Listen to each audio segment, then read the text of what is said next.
4 नोव्हेंबरला राज्य निवडणूक आयोगाने स्थानिक स्वराज्य संस्थांच्या निवडणुकांची घोषणा केली आणि राज्यात 246 नगर परिषदा आणि 42 नगरपंचायतींसाठी निवडणूक कार्यक्रम जाहीर झाला। 2 डिसेंबरला या निवडणुका पार पडणार आणि 3 डिसेंबरला याचे निकाल जाहीर होणार असंही सांगण्यात आलेलं। या सगळ्या घोषणेनंतर राज्यभर सगळेच नेते, कार्यकर्ते, पक्ष हे निवडणुकांच्या तयारीला लागलेले। मात्र अशात निवडणूक पार पडण्यासाठी अगदी काहीच तास शिल्लक असताना 6 जिल्ह्यांमधल्या जवळपास 23 नगर परिषदांमधील निवडणुका पुढे ढकलण्यात आल्यात आणि तिथे 20 डिसेंबरला मतदान पार पडणार आहे, तर 21 डिसेंबरला मतमोजणी होणार असल्याचं सांगण्यात आलंय। अचानक घेण्यात आलेल्या निवडणूक आयोगाच्या या निर्णयामुळे उमेदवारांसह कार्यकर्ते, नेते या सगळ्यांच्या उत्साहावर आणि त्यासोबतच त्यांनी केलेल्या आर्थिक नियोजनावर पाणी फिरल्याचं दिसून येत आहे।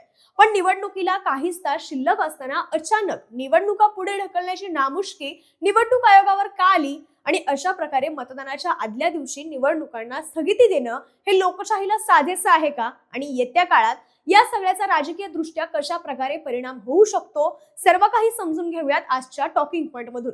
नमस्कार, मी शीतल आणि तुम्ही पाहताय द पॉलिटिक्स।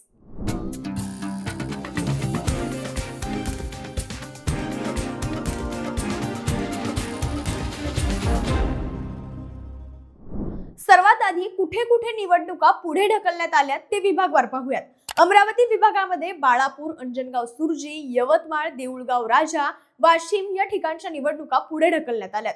कोकण विभागामध्ये अंबरनाथ, छत्रपती संभाजीनगरमध्ये फुलंब्री, धर्माबाद, मुखेड, रेणापूर, वसमत, तसंच नागपूर विभागामध्ये घुग्गुस, देवळी, तर पुढे नाशिक विभागात देवळाली, प्रवरा, कोपरगाव, पाथर्डी आणि नेवासा। यानंतर पुणे विभागात बारामती, फुरसुंगी, उरळी देवाची, महाबळेश्वर, फलटण, मंगळवेढा, अनगर या 23 ठिकाणी नगराध्यक्ष पदासाठीच्या निवडणुका पुढे ढकलण्यात आल्यात।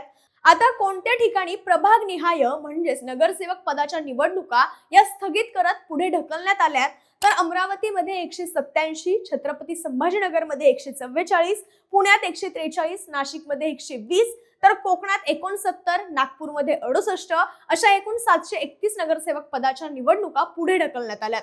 आता या निवडणुका स्थगित करण्यामागचं कारण काय आहे, तर निवडणूक आयोगाचं असं मत आहे की उमेदवार ज्यावेळी अर्ज भरतो त्यानंतर तो अर्ज मागे घेण्यासाठी सुद्धा ठराविक वेळ असतो आणि अर्ज मागे घेण्याची तारीख गेल्यानंतर मग त्या उमेदवाराला निवडणुकीसाठी चिन्ह दिलं जातं। तर काही ठिकाणी जे पक्षाच्या चिन्हावर उमेदवार उभे आहेत तिथे आधीच उमेदवाराचं चिन्ह हे ठरलेलं असतं। मात्र अपक्ष उमेदवारांच्या बाबतीत ही प्रक्रिया अद्याप पूर्ण झालेली नाहीये, तर बाकी काही ठिकाणी उमेदवारांचे अर्ज हे अवैध ठरलेत।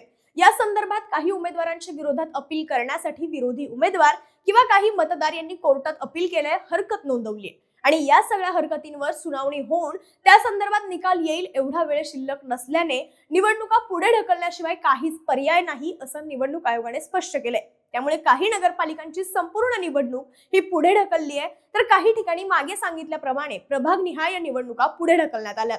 पण या सगळ्यात मुद्दा असा आहे की निवडणूक आयोगाला या सगळ्या गोष्टीची पूर्वकल्पना आली नसेल का?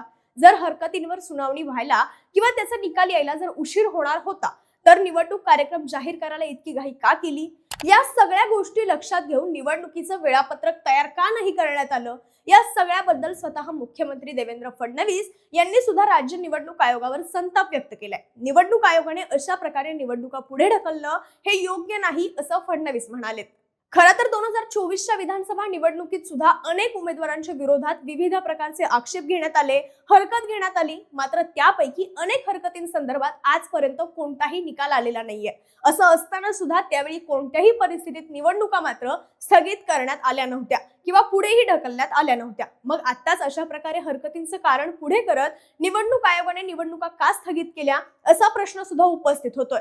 आता या सगळ्याचा आर्थिक दृष्ट्या विचार करायचा तर आपल्याला माहिती आहे की निवडणुकांसाठी निवडणूक आयोग जो काही खर्च करत असतो तो पूर्णपणे जनतेचा पैसा असतो आणि असं असताना निवडणूक म्हणजेच मतदान हे अगदी तासांवर आलेलं असताना, मतदानाची संपूर्ण तयारी झालेली असताना निवडणूक स्थगित करणं म्हणजे सरळ सरळ जनतेचा पैसा बर्बाद करण्यासारखं आहे। यानंतर काही नगर परिषदांमध्ये 5 वर्षांपासून निवडणुका झालेल्या नाहीयेत, तिथल्या जनतेला प्रतिनिधीच नाहीये। जनतेची कोणतीही कामं होत नाहीयेत आणि आता 5 वर्षांनी प्रतिनिधी निवडण्याची वेळ आली तर निवडणूक आयोगाने ऐनवेळी निवडणूक रद्द केली. ऐनवेळी निवडणूक रद्द केल्यानं फसवणूक झाल्याची भावना आता मतदारांमध्ये निर्माण होऊ लागली आहे. दुसरी महत्त्वाची गोष्ट म्हणजे निवडणूक रद्द केल्यानं उमेदवारांनी जो खर्च केलाय त्यांचंही आर्थिक गणित आता बिघडलंय. आता त्यांना मतदानासाठी अजून 20 दिवसांची वाट पाहावी लागणार आहे. आधीच महिनाभर झालेली धावपळ आणि झालेला खर्च यामुळे उमेदवारांचं देखील आर्थिक गणित कोलमडलंय आणि या सगळ्याला निवडणूक आयोगाचा गलथान कारभार सर्वस्वी जबाबदार आहे. आता या सगळ्या निवडणुका पुढे ढकलल्यानंतर सुद्धा ज्या उमेदवाराच्या विरोधात हरकत घेण्यात आली आहे त्या उमेदवाराच्या विरोधात निकालच आला नाही. म्हणजे थोडक्यात काय तर उमेदवाराच्या बाजूनेच निकाल लागला तर निवडणूक आयोगाचा हा निर्णय संबंधित उमेदवारावर अन्यायकारक आहे असंही बोललं जातंय. पण तुम्हाला काय वाटतं, स्थानिक स्वराज्य संस्थेच्या निवडणुका जाहीर करण्यात निवडणूक आयोगाने घाई केली आहे का? कमेंट बॉक्स मध्ये व्यक्त व्हा आणि द पॉलिटिक्सला सबस्क्राईब करायला विसरू नका.